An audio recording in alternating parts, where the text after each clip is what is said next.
मैं एक जेब कतरा हूं जो अपनी जेब खुद काटता है और कोई कहानी मेरी जेब से कूद कर बाहर आ जाती है। जानते हैं ये किसने कहा था? मशहूर कहानीकार सादत हसन मंटो ने। आज सुनिए उनकी कहानी मिसेस गुल, फुर्सत, द हिंदी कास्ट में।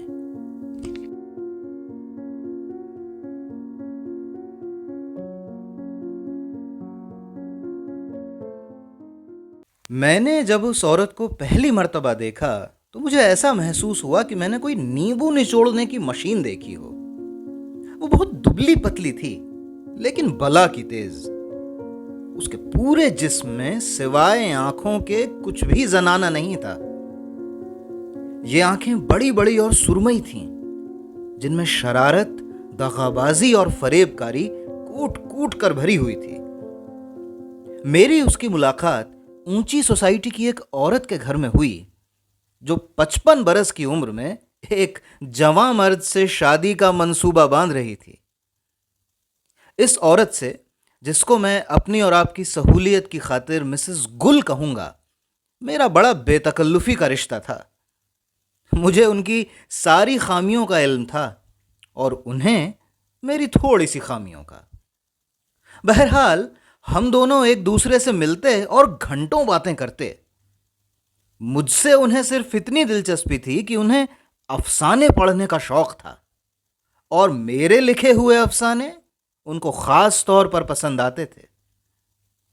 मैंने जब उस औरत को, जो सिर्फ अपनी आंखों की वजह से औरत कहलाए जाने की हकदार थी, मिसेस गुल के फ्लैट में देखा, तो मुझे यह डर महसूस हुआ कि वो मेरी जिंदगी का सारा रस एक दो बातों में ही निचोड़ लेगी, ठीक नींबू निचोड़ने की मशीन की तरह। लेकिन थोड़े अरसे बाद यह खौफ दूर हो गया और मैंने उससे बातें शुरू कर दी।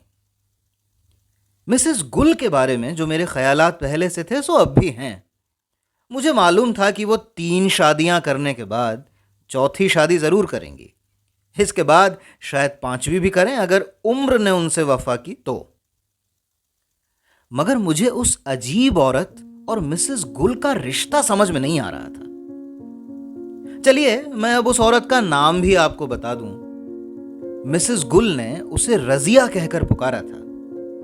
उसका लिबास आम नौकरानियों का सा नहीं था, लेकिन मुझे बाद में मालूम हुआ कि मिसेस गुल के नौकरों की कोई बहू बेटी है जो उनकी खिदमत के लिए कभी कभार आ जाया करती है। यह खिदमत क्या थी, इसका मुझे कोई इल्म नहीं था।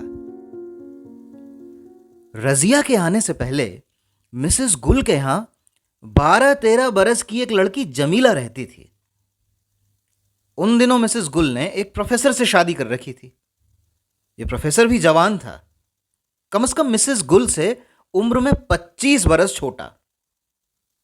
वो जमीला को बिटिया कहते थे और उससे बड़ा प्यार करते थे। ये लड़की जमीला भी बड़ी प्यारी थी, रजिया की तरह दुबली पतली, मगर उसके जिस्म का कोई भी हिस्सा रजिया की तरह गैर जनाना नहीं था। उसको देखकर यह मालूम होता था कि वो बहुत जल्द, मालूम नहीं क्यों, इतनी जल्द जवान औरत में तब्दील होने की तैयारियां कर रही है। प्रोफेसर साहब उसको अक्सर अपने पास बुलाते और दूसरे तीसरे काम पर इनाम के तौर पर उसकी पेशानी चूमते और शाबाशियां देते। मिसेस गुल बहुत खुश होती, इसलिए कि ये लड़की उनकी पाली हुई थी। फिर थोड़े दिन बाद में बीमार हो गया। 2 महीने बीमारी में गुजारकर जब वापस आया तो मालूम हुआ कि जमीला तो गायब हो गई है। शायद वो मिसेस गुल की जमीनों पर वापस चली गई थी। लेकिन 2 बरस के बाद मैंने उसे एक होटल में देखा, जहां वो चंद ऐश परस्तों के साथ शराब पी रही थी। उस वक्त उसको देखकर मैंने महसूस किया कि उसने अपनी जवानी का जमाना बड़ी अफरा तफरी में तय किया है, कि जैसे कोई मुहाजिर दंगों के दौरान हिंदुस्तान से पाकिस्तान का सफर तय कर रहा हो। मैंने उससे कोई बात न की। इसलिए कि जिनके साथ वो बैठी थी मेरी जान पहचान के नहीं थे। न मैंने उसका जिक्र मिसेस गुल से किया, क्योंकि वो जमीला की इस हैरतनाक हरकत पर कोई रोशनी न डालती। खैर, बात तो रजिया की हो रही थी, लेकिन जमीला का जिक्र यहां पर होना बहुत जरूरी था। शायद इसलिए कि उसके बगैर मिसेस गुल के किरदार की कहानी पूरी नहीं होती। रजिया से जब मैंने बातें शुरू की तो उसका लबो लहजा उसकी आंखों की मानिंद तेज, फरेबकार और बेसबब रंज आशना दुश्मन था। लेकिन मुझे बिल्कुल कोफ्त न हुई, इसलिए कि हर नई चीज मेरे लिए दिलचस्पी का बायस होती है। आमतौर पर मैं किसी औरत से भी, चाहे वो कितनी भी कम तरीन हो, बेतकल्लुफ नहीं होता। लेकिन रजिया की आंखों ने मुझे मजबूर कर दिया कि मैं भी उससे चंद शरारत भरी बातें करूं। खुदा मालूम मैंने उससे क्या बात कही कि उसने मुझसे पूछा, आप कौन हैं? मैंने, जो कि शरारत पर तुला बैठा था, मिसेस गुल की मौजूदगी में कहा, अजी आपका होने वाला शौहर हूं। वो एक लहजे के लिए भन्ना गई, मगर फौरन संभल कर मुझसे मुखातिब हुई और बोली, मेरा कोई शौहर अब तक जिंदा नहीं रहा जनाब। मैंने कहा, कोई हर्ज नहीं, खाकसार काफी अरसे तक जिंदा रहने का वादा करता है, बशर्ते कि आपको कोई एतराज ना हो। मिसेस गुल ने ये चोटें पसंद की और एक झुर्रियों वाला कहकहा बुलंद किया, सआदत, तुम ऐसी बातें क्यों करते हो? मैंने जवाबन मिसेस गुल से कहा, मुझे आपकी यह खादिमा भा गई है मिसेस गुल। मैं चाहता हूं कि इसका कीमा बना के कोफ्ते बनाऊं, जिनमें काली मिर्च, धनिया और पुदीना खूब रचा हो। मेरी बात काट दी गई। रजिया उचक कर बोली, जनाब, मैं खुद बड़ी तेज मिर्च हूं, ये कोफ्ते आपको हजम नहीं होंगे, फसाद मचा देंगे आपके पेट के अंदर। मिसेस गुल ने एक और झुर्रियों वाला कहकहा बुलंद किया, सआदत, तुम बड़े शरीर हो, लेकिन ये रजिया भी किसी तरह तुमसे कम नहीं है। मुझे चूंकि रजिया की बात का जवाब देना था, इसलिए मैंने मिसेस गुल के इस जुमले की तरफ तवज्जो न दी और कहा, रजिया, मेरा पेट तुम जैसी मिर्चों का बहुत देर का आदी है। यह सुनकर रजिया खामोश हो गई। मालूम नहीं क्यों उसने मुझे धोई हुई मगर सुरमई आंखों से कुछ ऐसे देखा कि एक लहजे के लिए मुझे यूं महसूस हुआ कि मेरी सारी जिंदगी धोबनों के यहां चली गई हो। मालूम नहीं क्यों, लेकिन उसको पहली मर्तबा देखते ही दिल में ख्वाहिश पैदा हुई थी कि मैं उससे सड़कें कूटने वाला इंजन बनकर ऐसा दबाऊं कि चकनाचूर हो जाए, बल्कि उसका चूरन बन जाए, या मैं उसके सारे वजूद को इस तरह तोड़ूं मरोड़ूं और फिर इस भोंडे तरीकों से जोड़ूं कि वो किसी कदर तो जनाना रूप इख्तियार कर ले। मगर यह ख्वाहिश सिर्फ उस वक्त पैदा होती जब मैं उसे देखता, इसके बाद गायब हो जाती।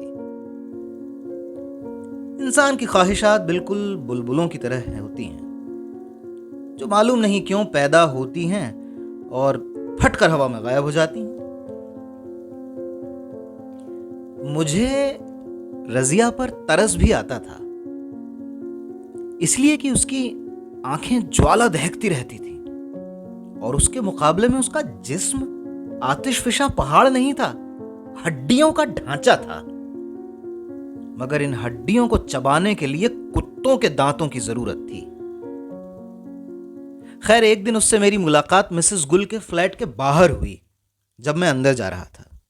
वो हमारे मोहल्ले की जवान भंगन के साथ खड़ी बातें कर रही थी। जब मैं वहां से गुजरने लगा तो शरारत के तौर पर मैंने उसकी शरीर आंखों में अपनी आंखें डालकर बड़े आशिकाना अंदाज में पूछा, कहो बादशाहो, क्या हो रहा है? भंगन की गोद में उसका बच्चा था। उसकी तरफ देखकर रजिया ने मुझसे कहा, कोई चीज खाने के लिए मांगता है? मैंने उससे कहा, चंद बोटियां तुम्हारे जिस्म पर अभी तक मौजूद तो हैं, दे दो उसे। मैंने पहली बार उसकी आंखों में अजीब व गरीब किस्म की झलक देखी, जिसे मैं समझ न सका।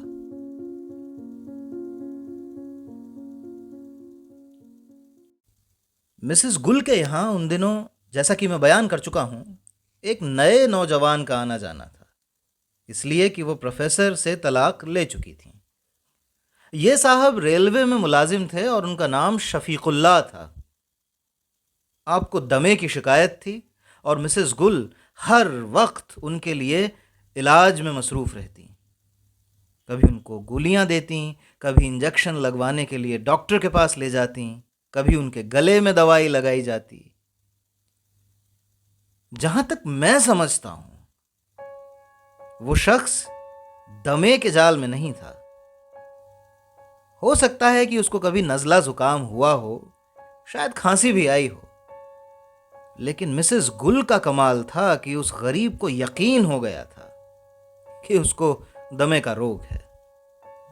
एक दिन मैंने उससे कहा, हजरत, आपको ये मर्ज तो बहुत अच्छा लगा, इसलिए कि ये इस बात की जमानत है कि आप कभी मर नहीं सकते। ये सुनकर वो हैरान होकर बोला, आप कैसे कह सकते हैं कि यह मर्ज अच्छा है? मैंने जवाब दिया, अजी डॉक्टरों का यह कहना है कि दमे के मरीज मरने का नाम ही नहीं लेते।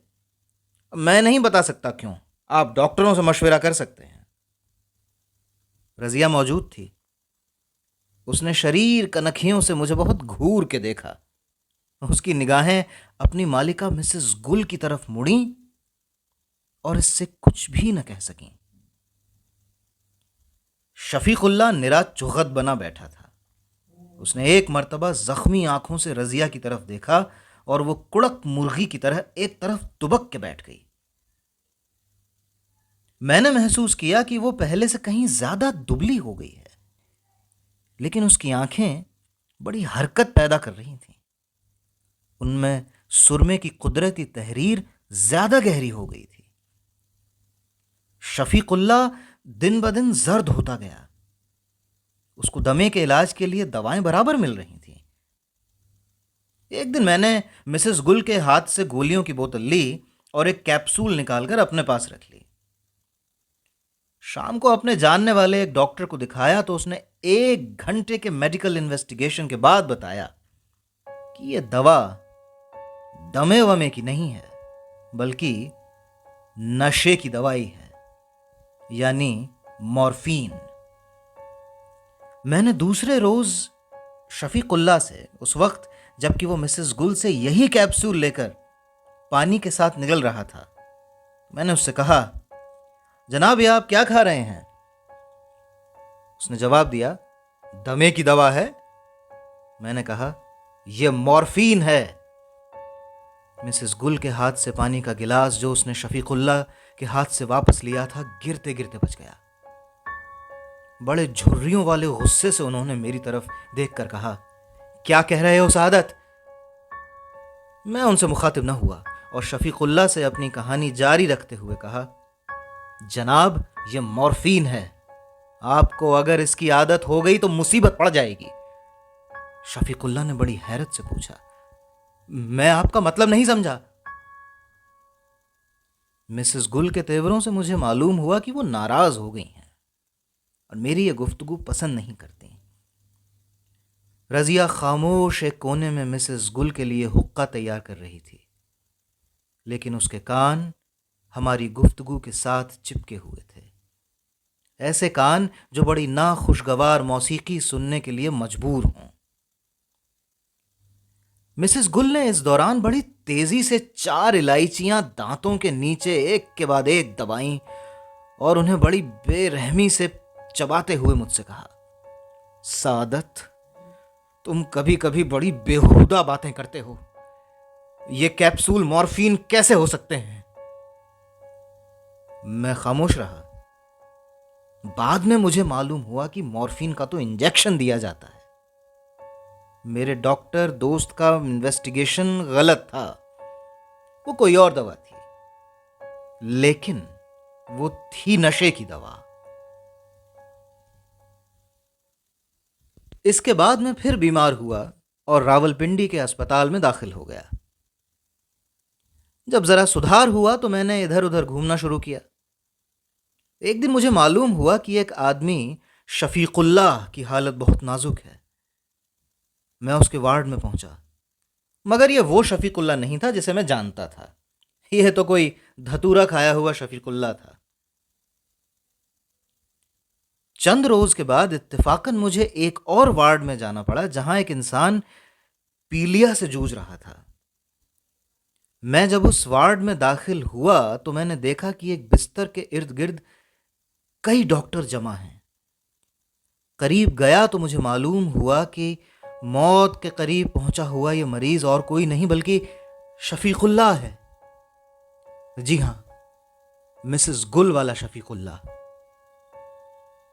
उसने मुझे अपनी बुझती हुई आंखों से देखा और बड़ी नहीफ आवाज में कहा, सादत साहब, जरा मेरे पास आइए। मैं आपसे मैं आपसे कुछ कहना चाहता हूं। मैंने अपने करीब करीब बहरे कान उसकी आवाज सुनने के लिए तैयार कर दिए। वो कह रहा था, मैं मैं मर रहा हूं। आपसे एक बात कहना चाहता हूं। हर हर एक को खबरदार कर दीजिए कि वो मिसेस गुल से बचा रहे। बड़ी खतरनाक औरत है। इसके बाद वो चंद लम्हात के लिए खामोश हो गया। डॉक्टर नहीं चाहते थे कि वो कोई बात करे, लेकिन वो फिर भी बड़ी मुश्किल से ये कह रहा था, रजिया रजिया मर गई है। बेचारी रजिया। उस गरीब के सुपुर्द यही काम था कि वो आहिस्ता आहिस्ता मरे। मिसेस मिसेस गुल इससे वही काम लेती थी जो आदमी कोयलों से लेता है, मगर वो उनकी आग से दूसरों को गर्मी पहुंचाती थी ताकि ताकि वो अपनी बात पूरी नहीं कर सका।